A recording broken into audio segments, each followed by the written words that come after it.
get started in 2 minutes. Media on the line, please press 1 to ask a question and be added to the queue.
Good afternoon. I'm Mandy Cohen. I'm the Secretary of the Department of Health and Human Services, and with me today is Director Mike Sprayberry.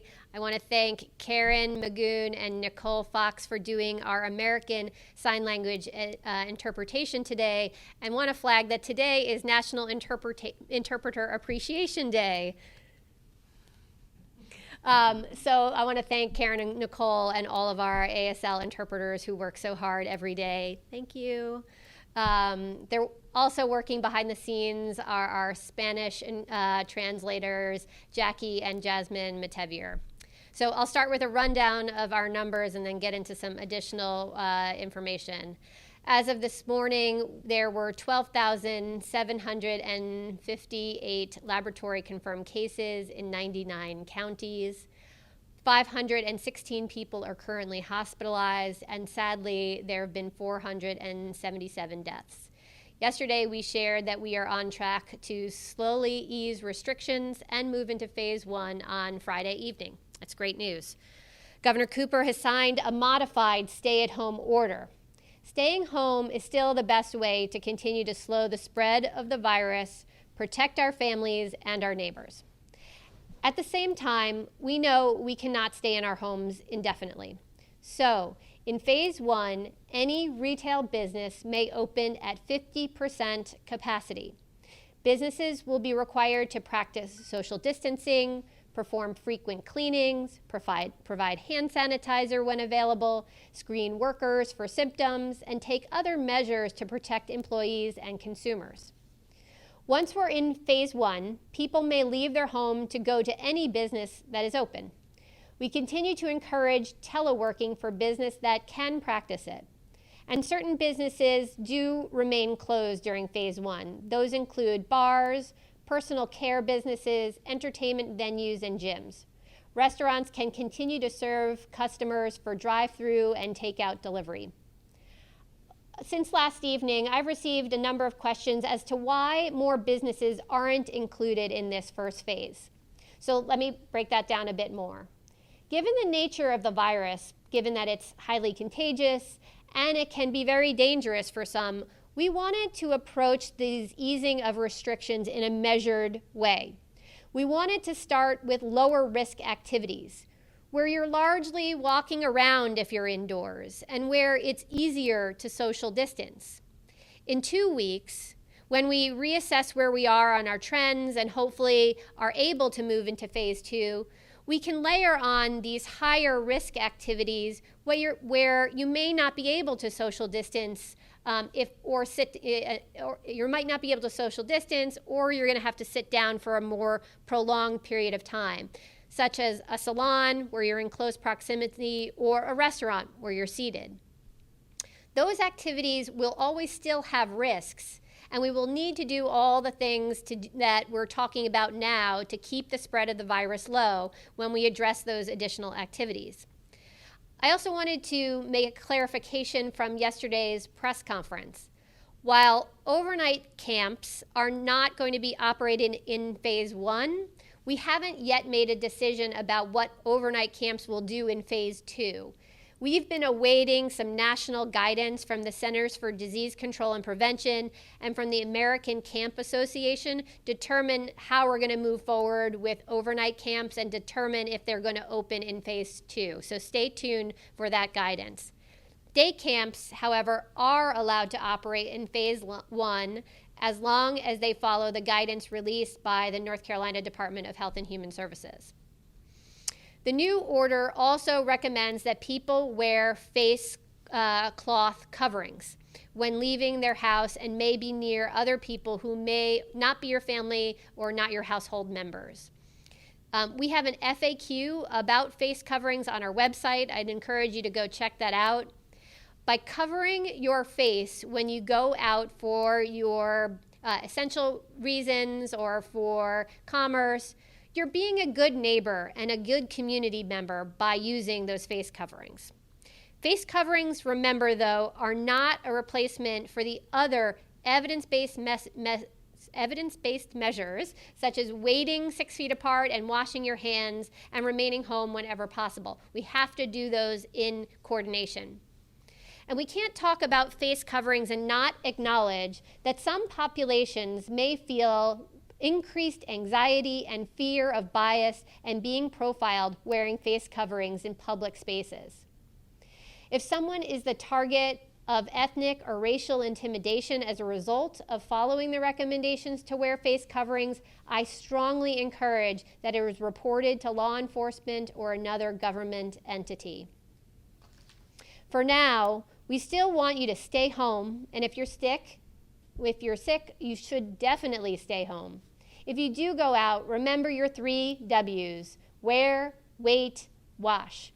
Wearing a face covering, as we talked about, wait 6 feet apart from other people, washing your hands often. Wear, wait, wash. You can make a difference to protect your family and your neighbors.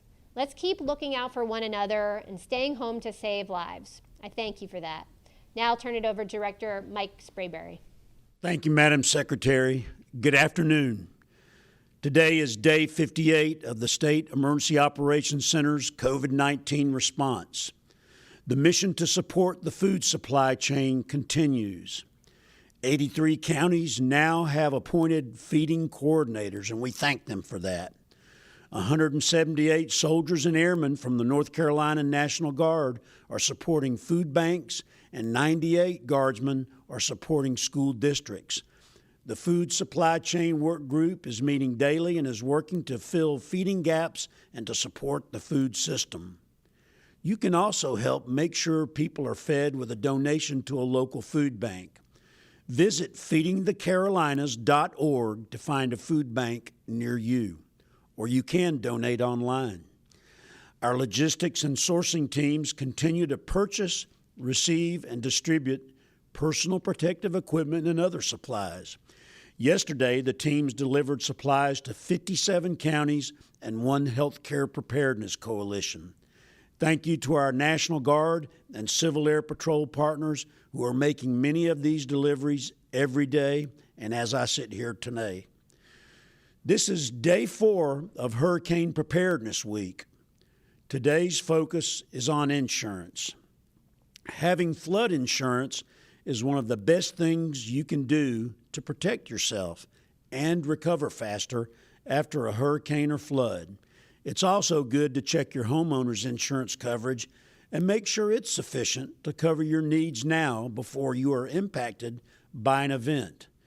This is also the time to check your family emergency kit and make sure it's ready for hurricane season. If you don't have a kit, visit readync.org to find out how to assemble one. Don't forget to add wipes, hand sanitizer, and face masks that will help you keep healthy during this pandemic. Communications with family and friends is important as well. Talk with your family about your emergency plan. It will need to look a little different during the pandemic. Make a plan that does not rely on going to a shelter. Staying with family or friends or at a hotel may be better options this year. We know that response and recovery will look a lot different this year, and communications is going to be vital. If you live inland, offer to let family or friends near the coast evacuate to your home. With COVID-19 in mind, we are all going to have to think differently to stay safe this hurricane season. Thank you for your efforts to follow the governor's instructions to stay home, stay distanced, and stop the spread. Keep up the good work. Remember to wear, wait, and wash. Wear a cloth face covering, wait 6 feet apart, and wash your hands often or use sanitizer. That's wear, wait, and wash. This is what will help us to continue to move through our established phases of easing restrictions and protecting our vulnerable populations.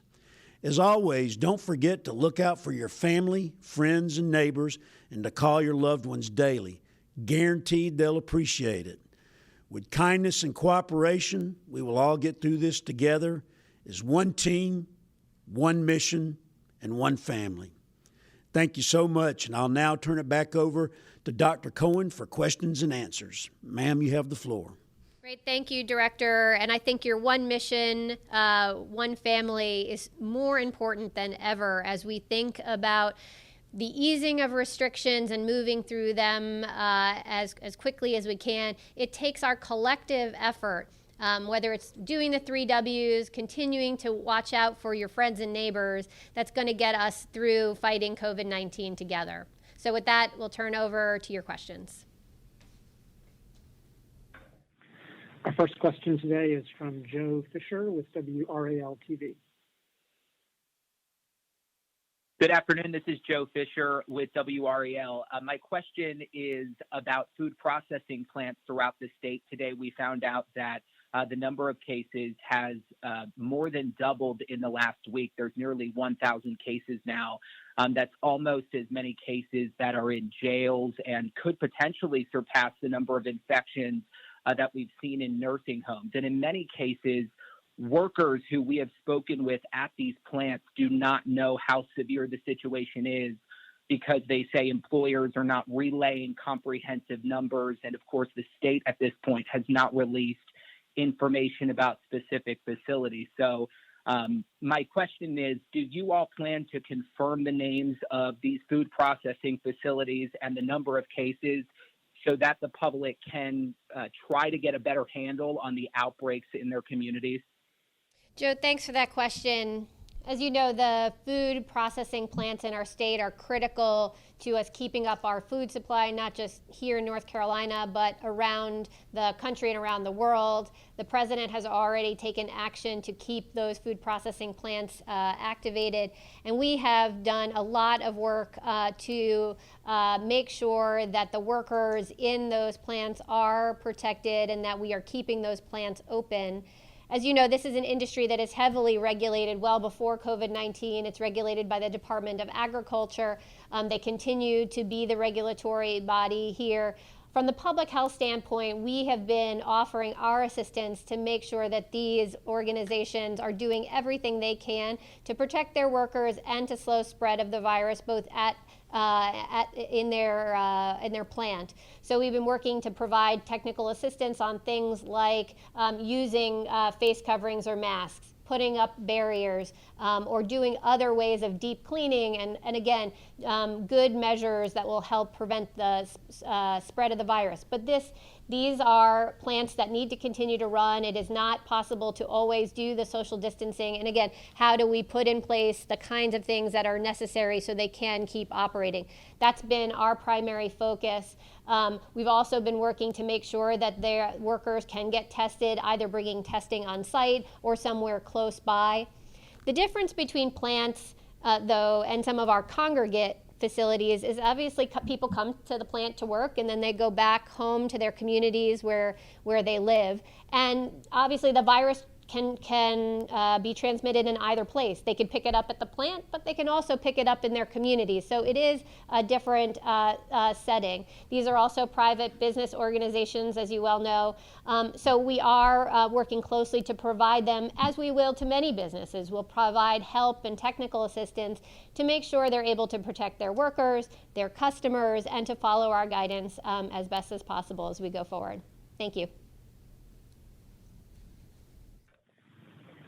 Next question is from Stephanie Santos-Dazzi at WLOS-TV, Asheville. Yes, hi, Dr. Cohen. This is Stephanie Santos-Dazzi. I'm here in Asheville in Buncombe County, considering we're a very popular tourist destination. There's been some debate over how tourists will be phased back in. From a medical perspective, do you think it's safe to allow visitors in from outside states into North Carolina right away? Thanks, Stephanie, for that question about travel. And it's a hard one. And I think that we are looking for guidance from the federal government on some of those travel implications. As I think about what we want to do here as we move to phase 1 and ease restrictions, I think there's a lot of good advice that we can heed no matter where we are in North Carolina or if we happen to be traveling in or out of North Carolina. Right, so we want to be making sure that we are covering our face if we are in close proximity to others, if we're going to be with other people, if you're going to be indoors, even if it's at a business that's not consumer facing, we'd ask for you to wear face coverings, to wash your hands, of course, and to be 6 feet apart. So as I think through how do we ease restrictions and as we think about folks traveling, those are the kinds of things that we're going to want to keep up no matter what we're doing or what phase that we're in. So as we work with different industries to think about how they can protect their consumers as well as their employees, those are going to be central tenets. And then we want to work with individual organizations and entities in the business community on what are those things that we should be recommending as standardized across the board that everyone should be doing.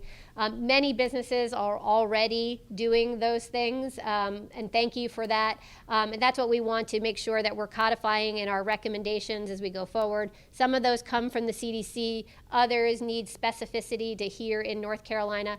But there's a number of things that are tourist related right now that folks can do. For example, short-term rentals or hotels. Those are open. Those are businesses that folks are able to participate in as we go into phase 1. And hotels have been open during even the stay-at-home order.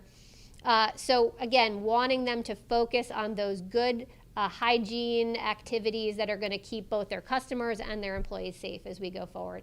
It's going to be the same tried and true things that we'll always come back to. I don't want to sound boring, but they're so basic, but they're so important and fundamental. But thanks for the question, Stephanie. Our next question is from Liz Schlemmer with North Carolina Public Radio. Hi, this is Liz Schlemmer from WUNC. Dr. Cohen, you mentioned summer camps. Along those lines, what about youth summer sports? The Dixie Youth Baseball League has said that it hopes to have regular season play this summer. What do you think the guidance may be by summertime for outdoor sports? Thanks, Liz. So we gave guidance around day camps that is currently on our website. So we were saying that day camps can move forward with some restrictions, and one of them was around sports. So we said we needed to limit sports activities where kids would not be able to social distance. So there are certain sports that fully end up in that category, something like basketball, where you just can't play basketball and socially distance, as opposed to something like tennis or golf or swimming, where you can be social distance. I think baseball, we were having that conversation with some of the leagues right now. Could they do that in a socially distant way? I think we'd have to talk that through. So stay tuned for some additional guidance that we're trying to work through with some of these entities. I know everyone's trying to protect the kids, the coaches, the families. I do think that as we are thinking about any sporting event, the idea of lots of people coming around to be shoulder to shoulder to watch those events, I think we know that that is not going to be something that is going to be safe, certainly in the short term.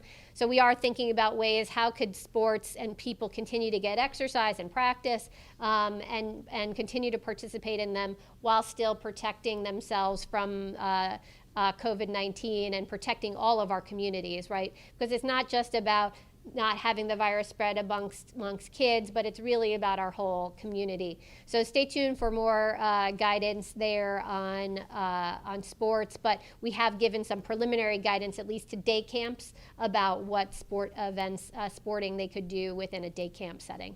Thanks. Our next question is from Elizabeth Ann Brown with the Asheville Citizen-Times. Hey, Dr. Cohen. This is Elizabeth Ann Brown from the Asheville Citizen-Times newspaper. My question is kind of two parts. Why are gatherings for the purpose of worship not subject to the mass gatherings prohibition? And what is the justification for raising the maximum attendance of funerals to 50? As you've pointed out rightly before, the coronavirus doesn't acknowledge county boundaries or make exceptions for human dignity. So why are there such differing requirements for those versus other mass gatherings? Sure. Thanks, Elizabeth, for that question. And so I will say that the way we've been trying to approach the phases of this easing of restrictions is to think about activities that can be lower risk at first, right? So the things you see in a phase 1 activity tend to be the things that are either when you are able to walk around, like in a retail establishment, or if you are gathering and to be stationary, sitting or standing for a longer period of time, for it to be outdoors. So we wanted to start with the easing of restrictions in a way that allowed us to acclimate to the new 3 Ws and these new activities that we're going to do. We wanted to acclimate to things that were lower risk at first. And again, it's only 2 weeks of time that we hope to continue to be in a phase 1, see this stability, do these lower risk activities. And so then as we move to phase 2,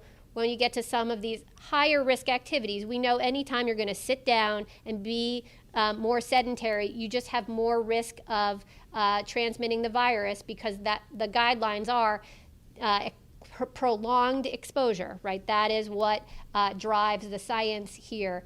And we know indoors is more risky than outdoors. So we tried to really focus this to protect people's constitutional rights to worship, to protest. We wanted to make sure people had the opportunity to do that. They certainly can outdoors, socially distant. That is low risk, great.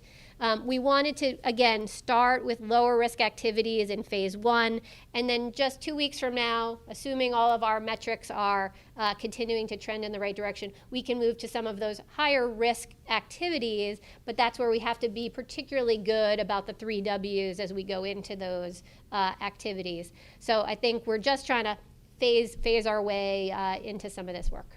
Thank you. Next question is from Jonas Pope with the Raleigh News and Observer. So this is Jonas Pope with the Raleigh N&O. I have 2 questions. First is related to, will DHHS release the number of people affected at the meat processing and poultry plants, and also which plants and which counties have been tested positive? And my second question is related to sports. In the fall, do you see where there would be college and pro football sports, even without fans in stands?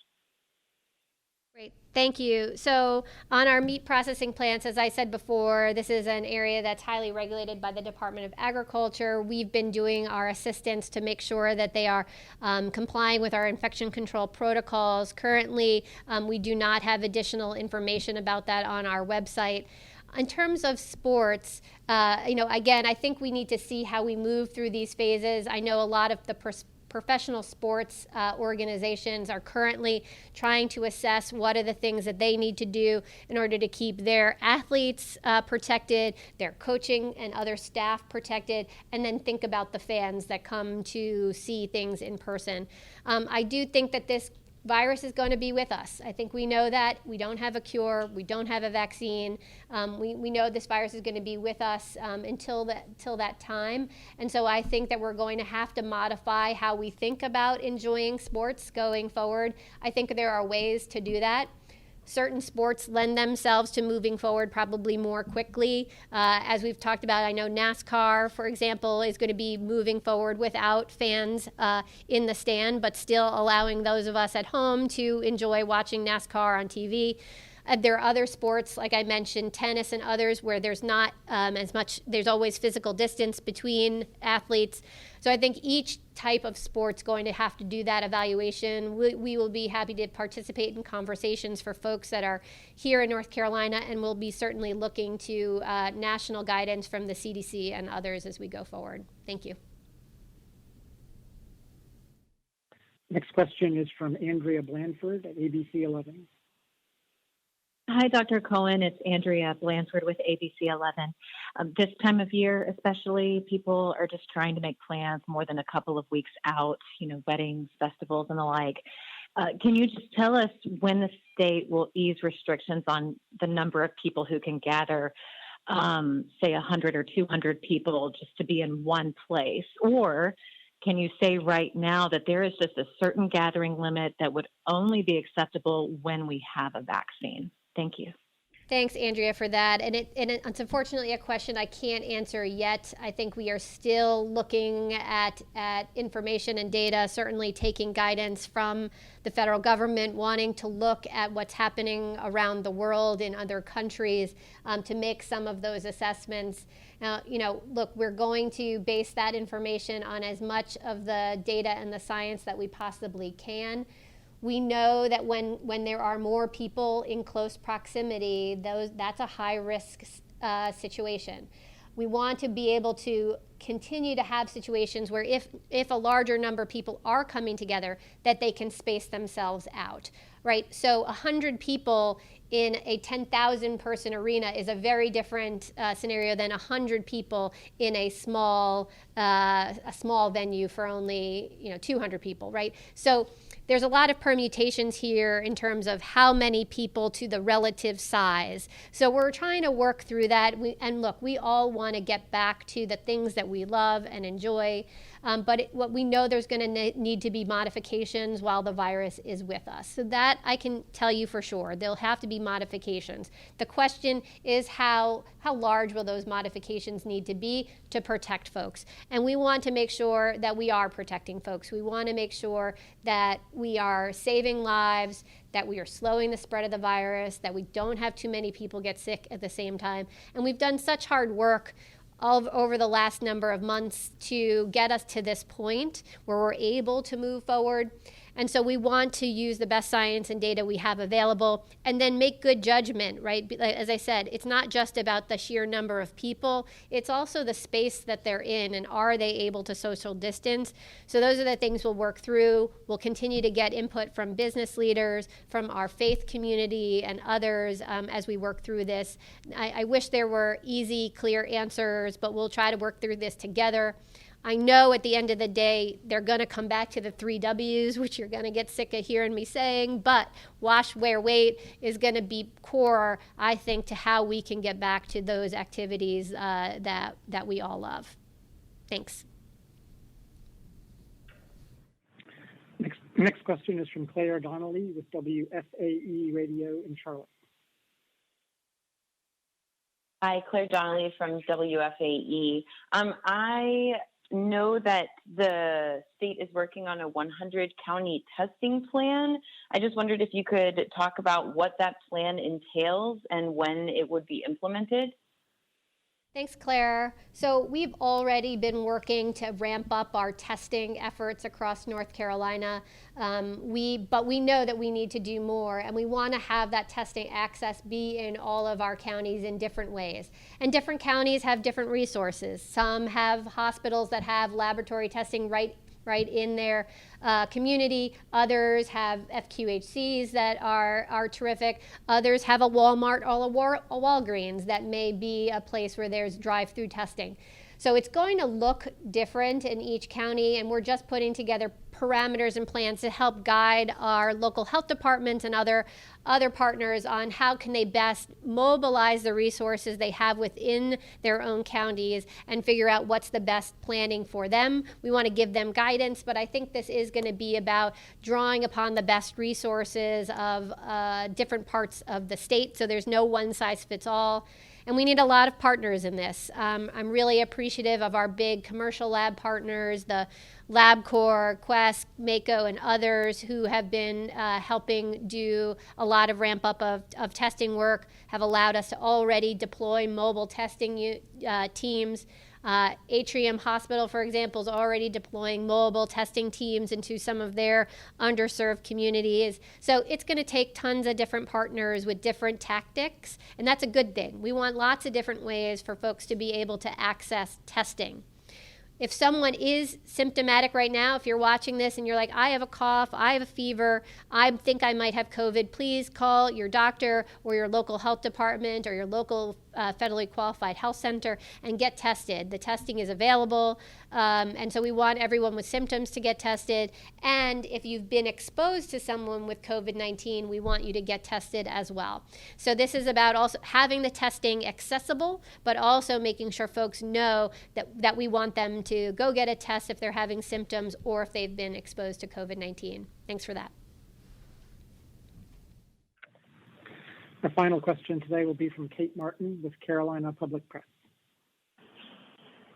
Hi, Dr. Cohen. This is Kate Martin from Carolina Public Press. I actually have two questions, if you don't mind. First, there's restaurants in Texas that are forbidding their employees from wearing face coverings at work or while they're serving customers.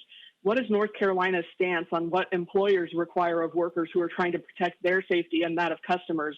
Also, I'd like to follow up on the N&O reporter's question on the food processing plants. You had said that information is not currently on the website on the number of infections and the locations of those plants.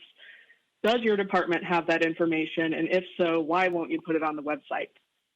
Well, Kate, let me talk about the restaurants first. So in terms of wearing face coverings overall, it is something that we are highly, highly encouraging, but we are not requiring. There are going to be certain circumstances when people have either breathing problems or other circumstances where wearing a face mask, face covering might not be appropriate for that one individual. However, it is highly, highly encouraged for folks to do that. And so I hope that there's not going to be anyone that forbids the wearing of masks. There may be reasons not to wear that for an individual person, but overwhelmingly folks in our communities should be wearing face coverings as they go forward. But it is not required, just highly, highly recommended as we go forward. And I think as far as the restaurants, I think this is one of the things where it's not just about the governor saying, yes, this business is open or it's closed. It was speaking to what he was trying to communicate yesterday, which was we also have to make sure that that customers feel safe going back to these locations, restaurants or others. And so I think that demonstrating as a business that you're doing as much as you can to protect your employees as well as protect your patrons, I think is going to be the way many, many businesses will want to proceed forward, and that will help consumers want to go back to those. And I think it's part and parcel of how we go to reignite the community, the economy here. All right, so let me get back to food processing plants, and sort of our role here has really been in a technical assistance role to help them comply with infection control and to bring testing close to there. Obviously, it's an industry that's been highly regulated by the Agricultural Department. As I looked around, we had been starting to get these questions the other day. As I look around to other states in terms of displaying these kinds of information, I could only find one other state that had that kind of information. But I hear you. Everyone wants more and more information, and so stay tuned for more information about that. All right.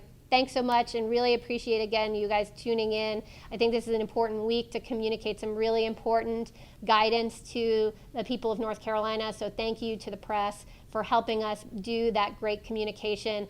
because these are so important. We have to pull together as a state, and the press is such an important component of doing that. So I thank you. I know you guys are working hard to communicate out these important messages so we can all move forward together through this COVID-19. So thank you to the folks in the press, and thank you for out there who have been staying home to save lives. And remember your 3 W's. All right. Have a good afternoon.